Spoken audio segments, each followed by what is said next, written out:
이 시간에는 우리 찬양팀이 찬양으로 하나님의 영광 돌리겠습니다. 141번 아버지 사랑 내가 노래에 찬양하도록 하겠습니다.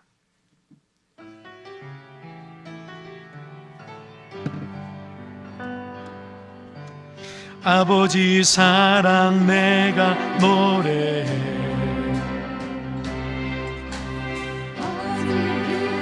내가 노래해 그 사랑 변함없으신 거짓 없으신 성실하신 그 사랑 상한 갈 때 꺾지 않으시니 꺼져가는 등불 끄지 않는 그 사랑 변함없으신 거짓 없으신 성실하신 그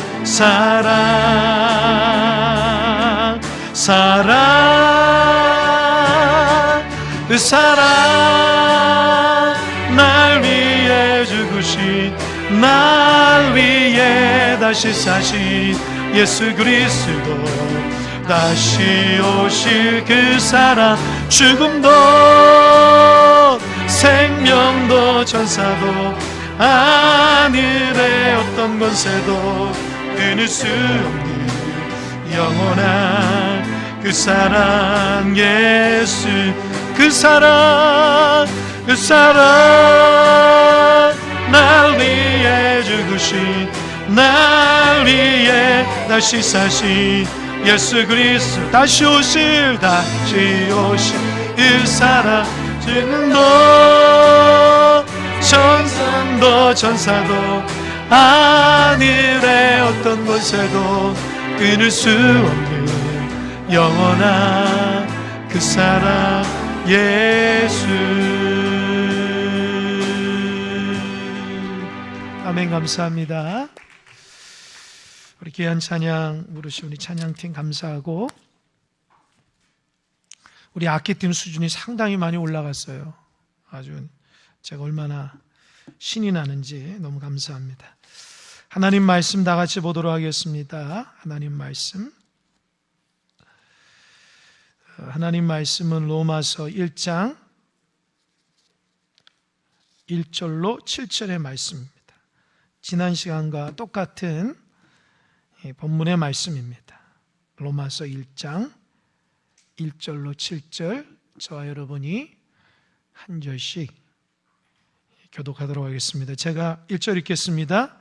예수 그리스도의 종 바울은 사도로 부르심을 받아 하나님의 복음을 위하여 택정함을 입었으니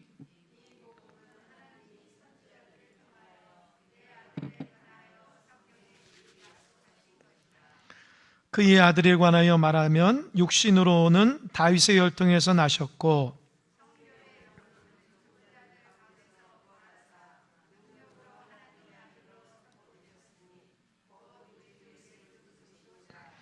그로 말미암아 우리가 은혜와 사도의 직분을 받아 그의 이름을 위하여 모든 이방인 중에서 믿어 순종하게 하나니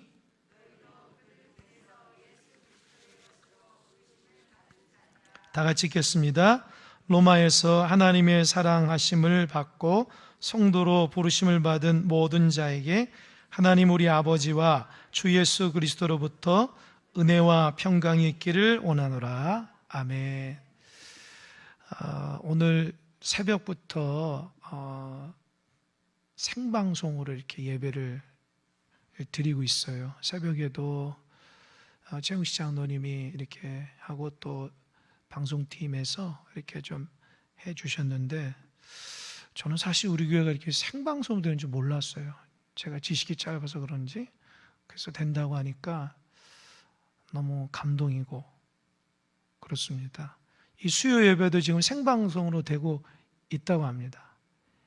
이게 무슨 KBS나 뭐 MBC에 나가는 건 아니지만 우리가 그 예배 처소에서 드리고 있어요. 우리 예배 처소에 들으시는 분 대답 좀 한번 해보세요. 은혜 많이 받고 있습니까? 아니, 집에서 들으시는 분들 얘기하는 잘 안 들리는 것 같아. 은혜 받으시고 오늘도 로마서의 말씀을 통해서 새롭게 좀 힘을 내시기 바랍니다. 참 이렇게 어디에든지 하나님의 은혜가 있는 줄 믿으시기 바랍니다.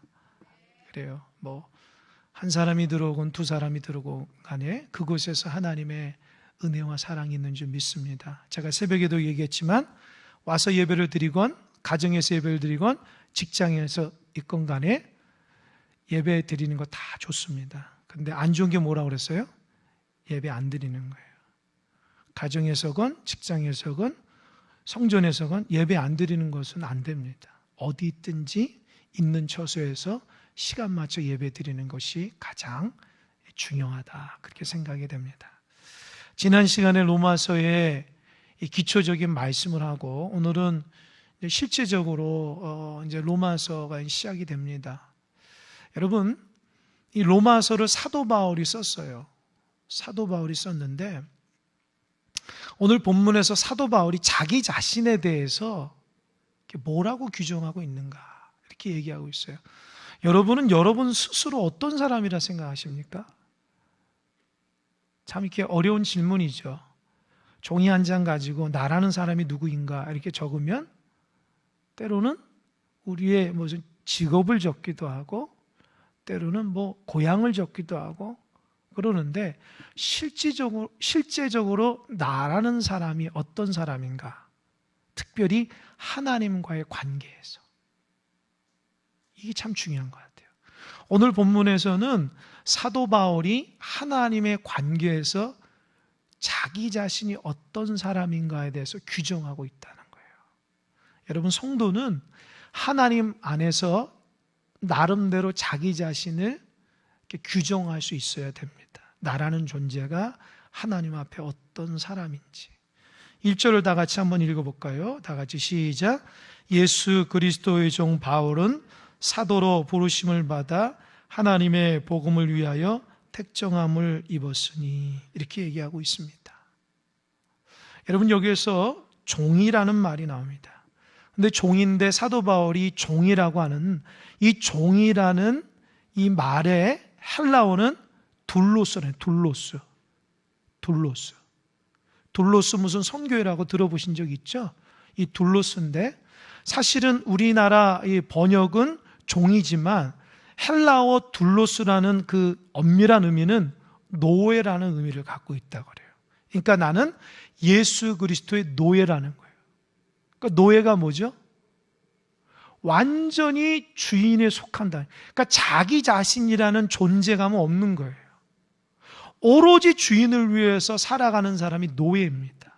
그러니까 종이라는 것은 자기의 생각이 좀 있을 수 있죠. 그러나 노예는 철저하게 자기 생각이 없는 거예요. 자기의 조금만치라도 주권이 없는 거예요.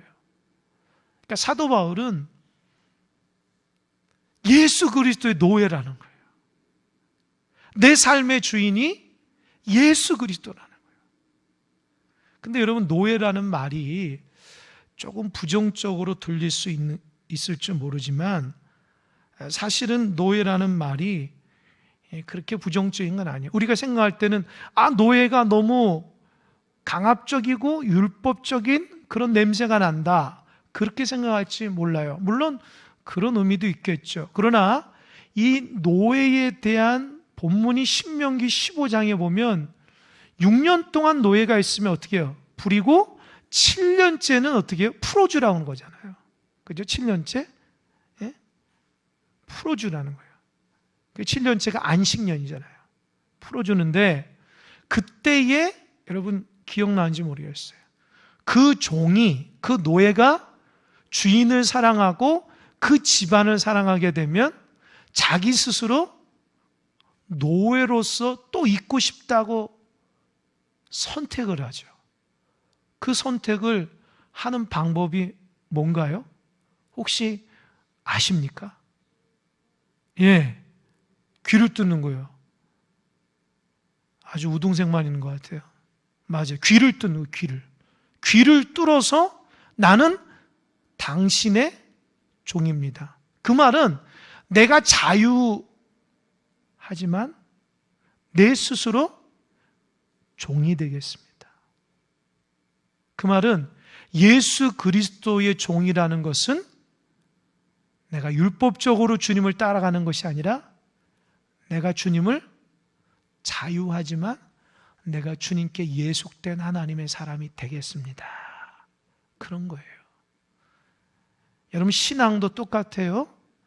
때로는 그 신앙의 삶을 보면 율법적인 요소가 없지 않아 있어요. 왜냐하면 구약의 말씀이 주로 율법적인 말씀입니다. 그런데 율법이 아니라 그리스도 안에서 자유하게 하는 복음의 사람이 되는 거예요. 그러니까 사도 바울은 예수님 만나고 나서 자기의 모든 삶을 다 내려놨어요. 그리고 오직 예수님이 원하시는 그 삶대로만 살아갔다는 거예요. 이게 얼마나 중요한지 몰라요. 사도 바울처럼 공부 많이 하고 율법에 대해서 뛰어난 사람이 없거든요. 열심히 있는 사람이 없거든요.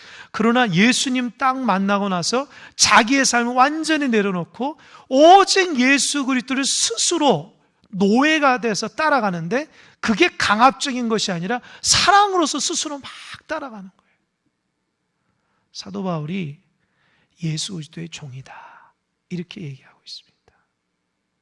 여러분은 예수 그리스도의 종이십니까? 여러분은 예수 그리스도의 둘로씁니까? 자유 안에서 예수님을 스스로 따라가는 노예이십니까? 아니면 억지로 따라가는 율법적인 사람입니까? 잘 살펴봐야 돼요. 신앙이 내 스스로 내 마음속에서 주님을 사랑하는 마음이 이렇게 일어나게 되면 그 신앙의 여정이 참 행복하고 즐거워요.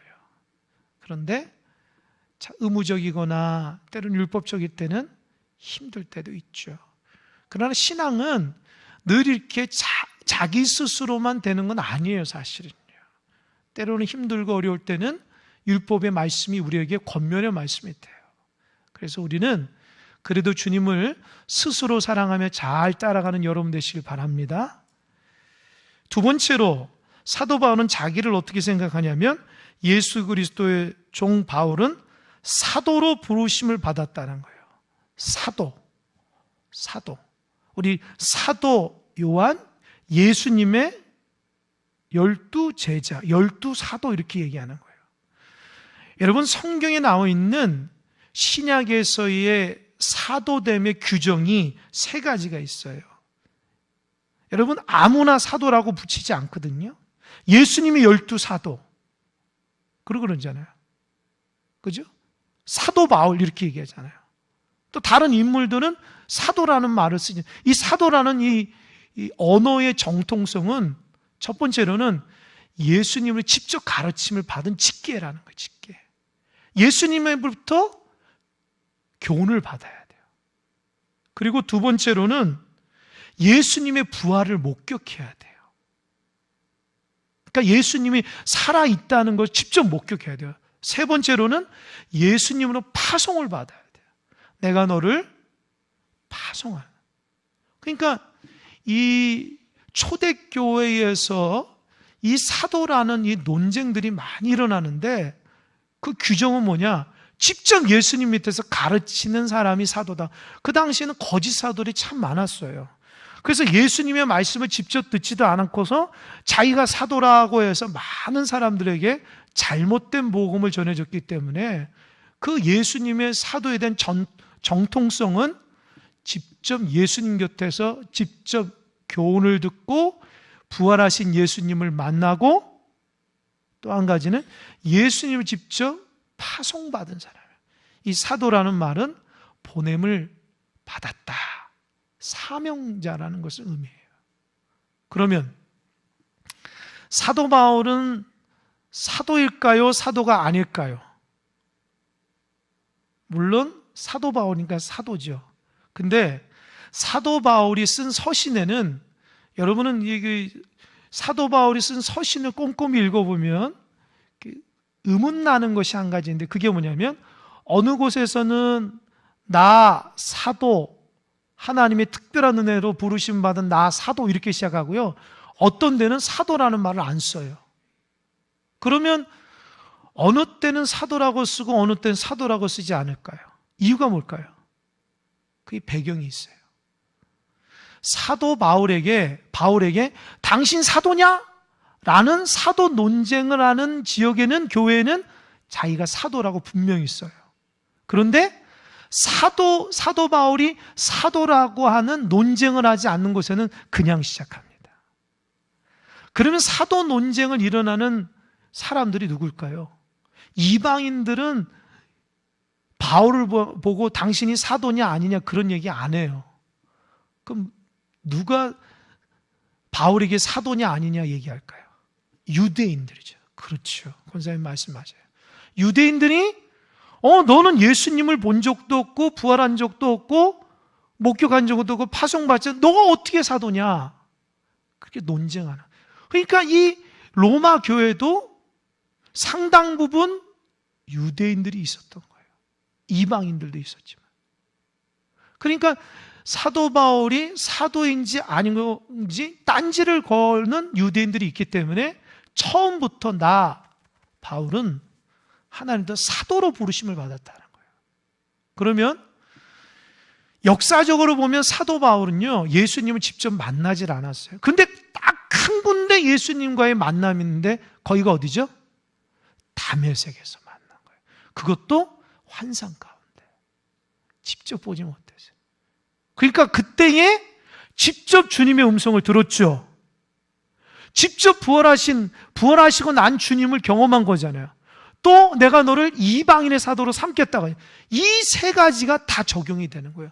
그러니까 바울은 자기가 직접 평상시 예수님의 말씀을 듣지 않았지만 그 다메섹 도상에서 직접 주님을 만나서 교훈을 받고 직접 부활하신 주님을 목격하고 직접 파송을 받았다는 거예요.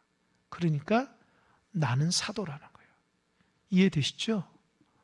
하나님은요, 그렇게라도 역사해 주십니다. 그렇게라도 역사해 주세요. 기독교 역사상 신학을 공부하고 뛰어난 신학자, 목회자들도 하나님의 일을 하지만 신학을 공부하지 않고 은혜 받고 예수님의 사람이 되어서 아주 놀라운 큰 일을 감당하는 많은 평신도 사역자들이 있었어요. 그들은 주님의 능력이 일어났고요. 그들은 가는 곳마다 그 어떤 목회자나 그 어떤 신학자보다도 아주 강력한 역사를 일으켰던 사역자들이 있어요. 평신도 사역자들이. 그들도 정규 신학교 과정을 마치지 못했기 때문에 신학에 대한 특별한 체계는 없고 말씀에 대한 많은 지식은 없지만 그들은 말씀의 능력이 있었어요. 왜인지 아십니까? 예수님을 직접 경험하기 때문입니다. 여러분도 마찬가지예요. 여러분이 신학을 공부하지 않더라도, 여러분이 체계적으로 성경을 많이 알지 못하더라도 살아계신 예수님, 부활하신 예수님, 그분의 말씀 앞에 사로잡히면 사도보다 더 위대한 하나님의 사람이 될 수 있습니다. 아멘. 그런 사람들이 되시길 바랍니다. 교회마다 엄밀하게 얘기하자면 목회자보다 훌륭한 평신도들도 많아요. 감추어진 그런 사람들도 참 많이 있습니다.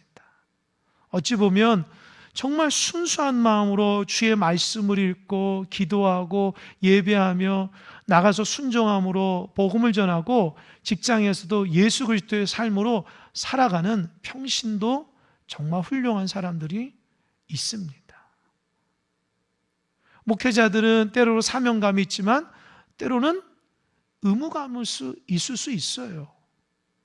그러나 정말 순수한 마음으로 하나님의 말씀을 받고 그 하나님의 은혜를 붙잡고 기도의 사람이 되어서 생명을 살리는 위대한 사람도 많아요.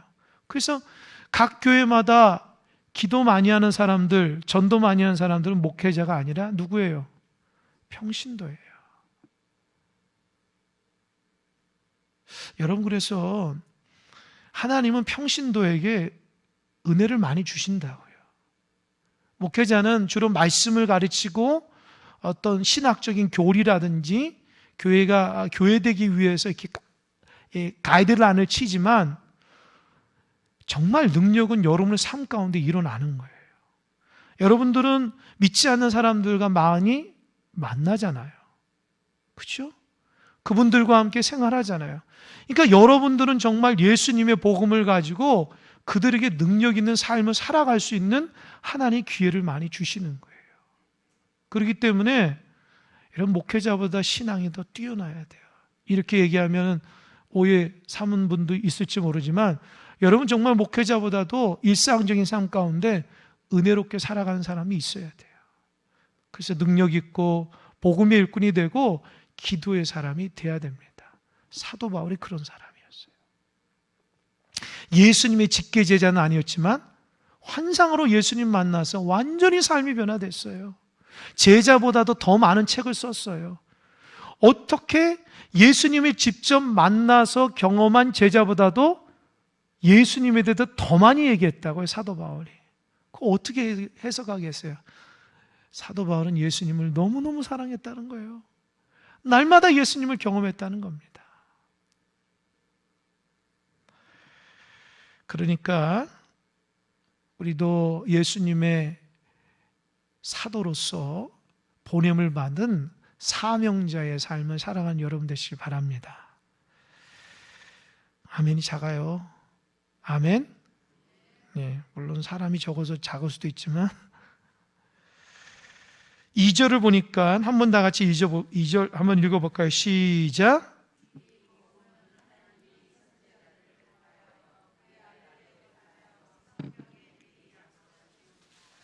여러분, 이 복음이라는 말은 그러니까 사도 바울이 사도로 부르시면 이 복음 때문에 이렇게 했다는 거예요. 이 복음이라는 유앙겔리온이라는 헬라어 말은요, 원래는 기독교 말이 아니에요. 로마 말이래요, 로마. 그러니까 그들에게 복음이라는 건 좋은 소식, 기쁨의 소식이거든요. 그러니까 로마에게 있어서 가장 기쁨의 소식이 뭔지 알아요? 로마 황제의 후계자인 아들이 태어난 것이 기쁨의 소식이었대요. 그러니까 로마에서의 기쁨의 소식은 후계자가 태어나는 거예요. 근데 그거는 로마 사람에게만 주어지는 복음이었어요. 그러나 예수 그리스도는 전 인류의 모든 사람을 구원하기 위한 구원자라는 의미로 사도 바울이 이렇게 쓴 거예요. 이해하셨죠? 로마에서 적용된 말을 로마 사람들 수준으로 얘기했다는 거예요. 너희들이 생각하는 복음은 황제가 그 아들을 낳은 것이 복음이지만 우리에게는 예수님이 우리 가운데 있고 그분을 아는 것이 진정한 유앙겔리온, 참된 기쁨과 복음이라는 거예요. 여러분에게 있어서 정말 기분 좋은 소식이 뭘까요? 예? 로또 1등 당한 거? 그것도 뭐 복음일 수 있죠. 여러분에게 있어서 정말 복음이 뭐예요? 뭐 자녀가 잘 되는 것도 있겠고 뭐 하는 일이 잘 되는 일이 있겠지만 우리에게 진정한 복음은 예수님이 우리의 구주가 되어 주시는 거예요. 아멘. 예수님을 믿으면 죄와 죽음의 문제를 해결된다는 거예요. 그래서 예수님을 믿으면 죽음에서 영생의 길이 열린다는 겁니다. 아멘. 이게 복음이라는 거예요. 그러니까 사도 바울이 지금 로마 교회에 쓰고 있는 관점 한번 생각해 보라는 거예요. 우리는 너무 복음 하니까 복음이 너무 싸구려처럼 됐지만 사도 바울이 말하고 있는 복음은요, 아주 위대한 복음이에요. 예수님을 믿으면 모든 것이 달라진다는 거예요. 그런 이 복음은 하나님이 어떤 모습으로요? 하나님이 선지자들을 통해서 그의 아들에 관해 성경에 미리 약속했다. 그러니까 성경의 핵심은 뭐예요? 예수 그리스도예요. 구약은 오실 메시아에 대한 메시지고 신약은 오신 메시아인 구원자인 예수님의 기록이니까 그러니까 구약이나 신약을 통해서 누구를 만나야 돼요? 예수님을 만나야 돼요. 그게 핵심이에요. 그러니까 성경을 통해서 예수님을 만나야 돼요. 그러니까 여러분 성경을 통해서 누구를 만나? 예수님 만나야 돼요. 내가 지식으로 하는 것이 아니라 성경은 모두 다 예수님을 위해서 예수님에 대한 기쁜 소식으로 쓰여졌다는 거예요. 그러니까 성경을 읽으면 자동적으로 예수님 사랑합니다. 예수님 나의 구원자 고백이 돼야 돼요. 그러니까 성경을 읽으면 당연히 예수님의 사람이 돼야 되는 거예요.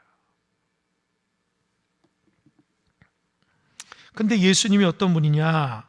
3절, 그의 아들에 관하여 말하면 육신으로는 다윗의 혈통에서 나셨고, 그러니까 육체적인 혈통에 대해서 예수님에 대해서 사도 바울이 말하는 게 어디예요?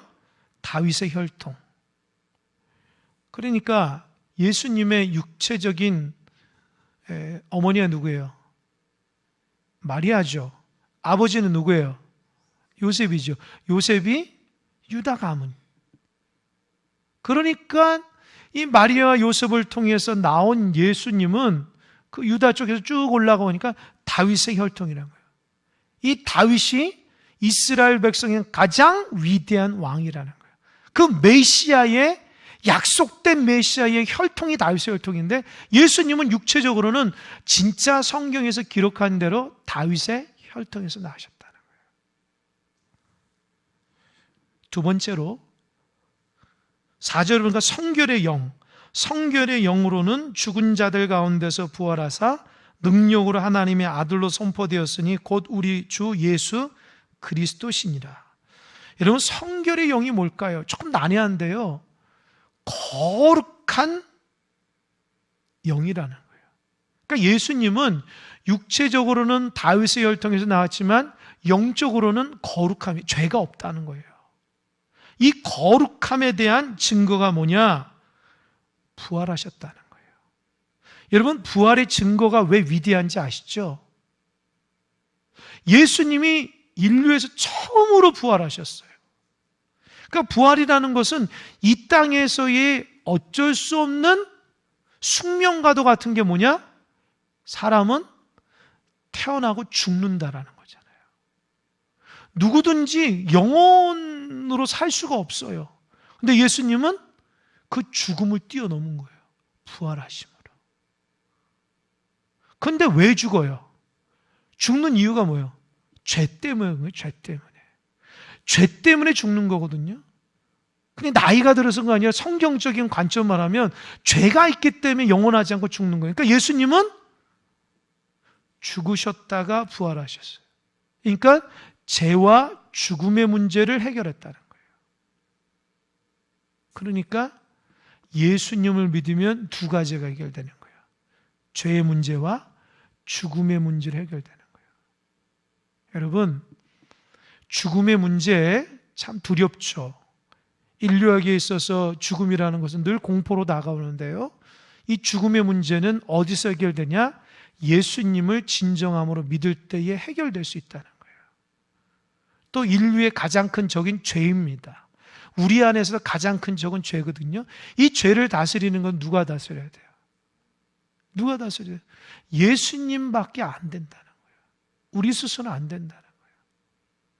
죄는 노력으로 되는 게 아닙니다. 예수님을 나의 구주로 모셔야지 주님이 십자가의 그 능력으로 나를 붙들어야지 죄를 이길 수 있는 거예요. 할렐루야. 그러니까 예수님을 통해서 죄와 죽음의 문제를 해결하는 것이 복음이라는 거예요. 복음이라는 거예요. 그러니까 인류가 해결하지 못하는 죄와 죽음의 문제를 누가 해결하셔요? 예수님. 그러니까 기쁜 소식, 놀라운 소식이 복음이라는 거예요. 여러분 그동안 이거 알고서 신앙생활 했어요? 이거 알고서 신앙생활 했습니까? 근데 왜 기쁘지 않으세요? 그 비밀을 아는데도. 죄와 죽음의 문제를 해결될 사람이 왜 지금처럼 신앙생활하게 될까요? 감격을 잃어버리면 안 돼요.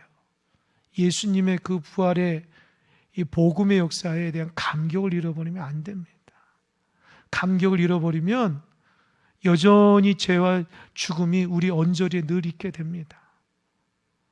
여러분들 예수님의 이름으로 승리하는 여러분 되시기 바랍니다. 그런데 4절 후반절에 보면 곧 우리 주 예수 그리스도, 그분이 우리의 로드십, 주인이라는 거예요. 할렐루야. 그러니까 저와 여러분의 주인은 누구예요? 예수님이에요. 꼭 기억하시기 바랍니다. 나는 주님의 것이라는 거예요. 이게 사도 바울이 로마 교회의 감격적인 자기의 고백이에요. 당신들은 예수님의 사람이라는 거예요. 예수님의 것이라는 거예요. 5절 다 같이 시작. 그로 말미암아 우리가 은혜와 사도의 직분을 받아 그의 이름을 위하여 모든 이방인 중에서 믿어 순종하게 하나니. 여러분, 그로 말미암아, 그러니까 예수님의 부활 사건을 통해서 또 예수님의 다윗의 혈통을 통해서 우리의 주인이 되셨다는 거죠. 그러니까 그로 인해서 어때요? 예수님 때문에 은혜와 사도의 직분을 받았다는 거예요. 그러니까 은혜는 누구로부터 나오는 거예요? 예수님. 은혜는 값없이 주어지는 거예요. 값없이 죄와 죽음을 이길 수 있는 것은 누구예요?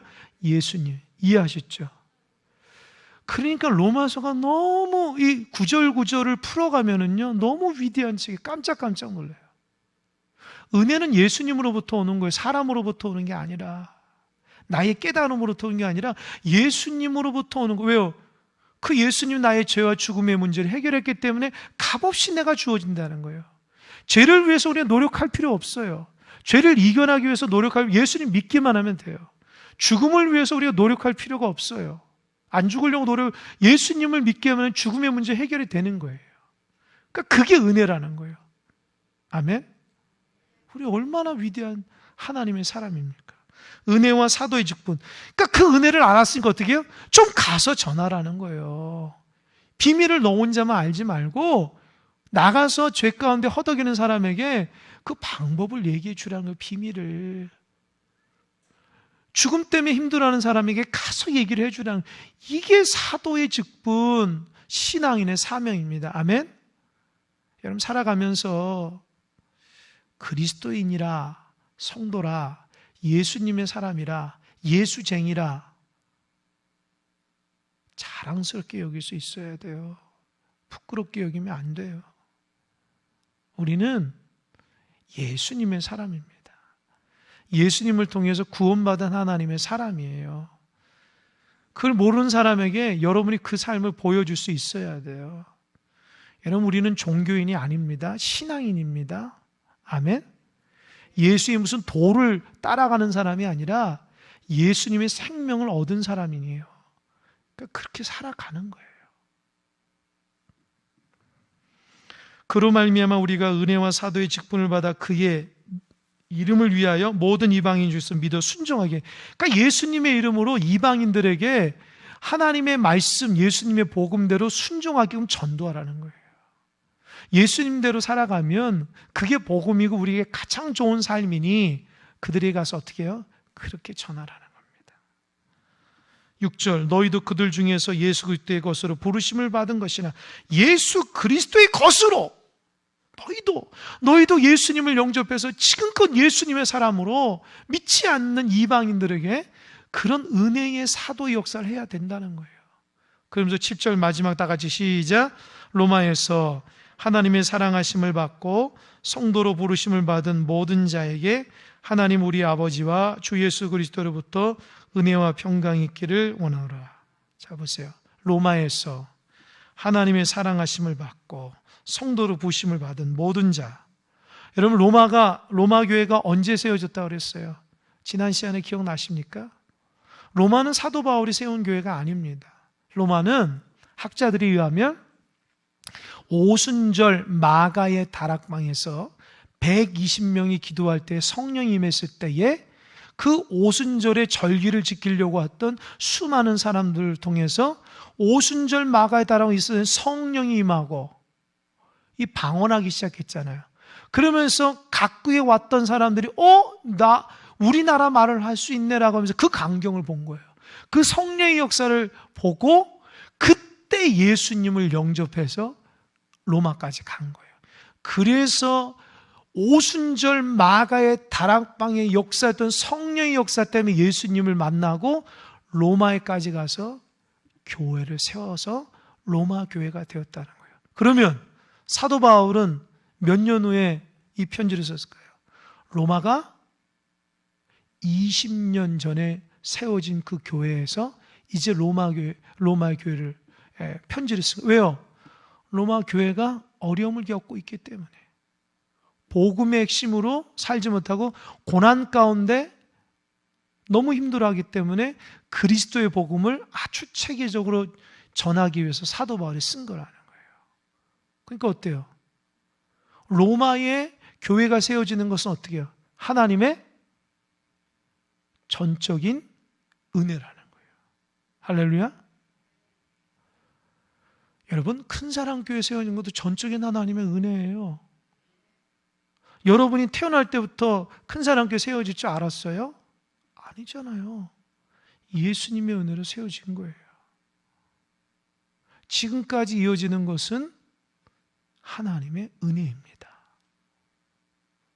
그러니까 로마의 하나님의 사랑하심을 받고 성도로 부르심을 받은 모든 자에게 하나님 우리 아버지와 주 예수 그리스도를 은혜와 평강이 있기를 원하노라.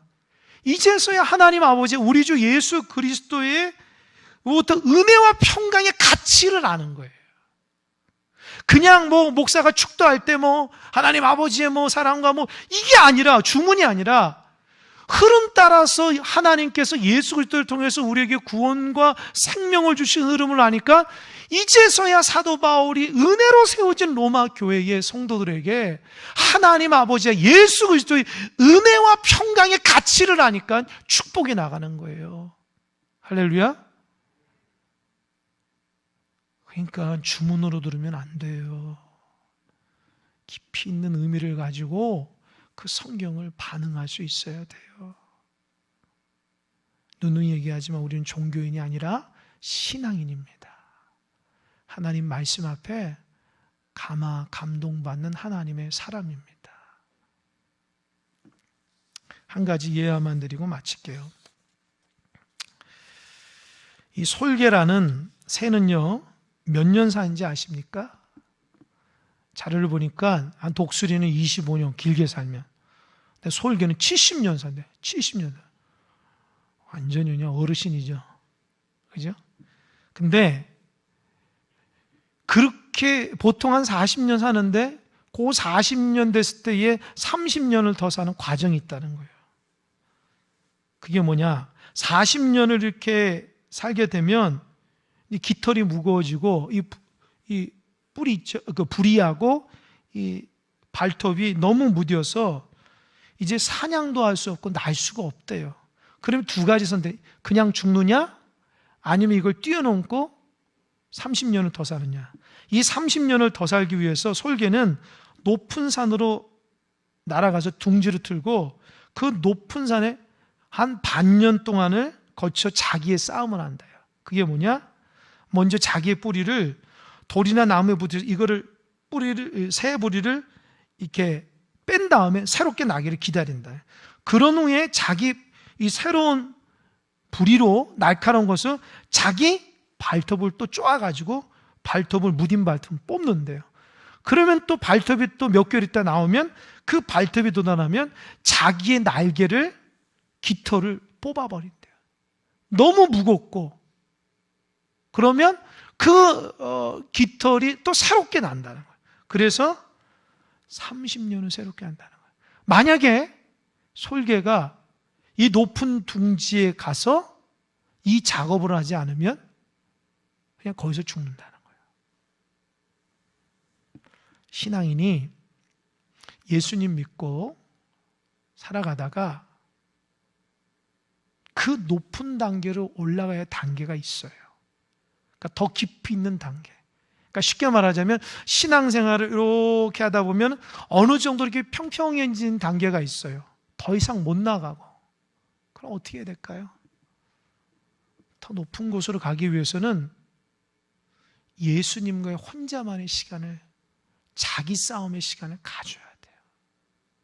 그 예수님의 말씀으로 우리의 무딘 부리를 빼고 우리의 무딘 손톱을 빼고 날개를 다 뽑고 주님 주신 말씀의 힘으로 새로운 깃털이 나야 되고 발톱이 생기고 부리가 생겨야 돼요. 그래야지 또 이 날개를 가지고 힘차게 살아갈 수 있는 겁니다. 신앙생활 하다 보면 매너리즘에 빠질 때가 있고 성장하지 못할 때가 있어요. 여러분, 예수님과 더 깊이 있는 사도 바울이 다메섹의 경험이 여러분이 있길 바랍니다. 그래서 그분을 통해서 더 깊이 있게 주님의 사랑 안에 거하는 여러분 되시길 바랍니다. 기도하겠습니다. 주님, 오늘도 말씀을 통해서 우리에게 은혜 주시니 감사합니다. 사도 바울은 예수님의 종이라 했고 노예라고 했습니다. 또 사도라고 했습니다. 그 예수님을 통해서 인류의 진정한 복음이라 얘기했습니다. 주님, 우리가 믿고 있는 예수님이 얼마나 존귀한 분인가를 알게 하여 주시고 그 예수님을 통해서 우리가 은혜와 사랑 가운데 살아감을 또 깨닫게 도와 주시옵소서. 하루하루가 무미건조한 삶이 아니라 주님 주신 은혜와 사랑 가운데 정말 기쁘고 복된 삶이라는 것을 알게 하여 주시옵소서. 주님, 로마서의 말씀을 통해서 우리를 새롭게 하여 주셔서 솔개가 40년 됐을 때에 죽느냐 더 오래 사느냐의 결정적인 그 순간에 복음의 말씀으로 날카롭게 주님의 영적인 날개를 다시 한번 돋아날 수 있도록 주님과의 관계가 더 깊어지게 도와 주시옵소서. 우리 큰사랑교회가 복음으로 회복되게 도와주시고 복음의 능력으로 인도하여 주시옵소서. 모든 성도들 예수님의 그 은혜와 사랑 가운데 평강으로 살아가는 우리의 삶이 되게 도와 주시옵소서. 감사하고 이 모든 말씀 예수님의 이름으로 기도하옵나이다. 아멘.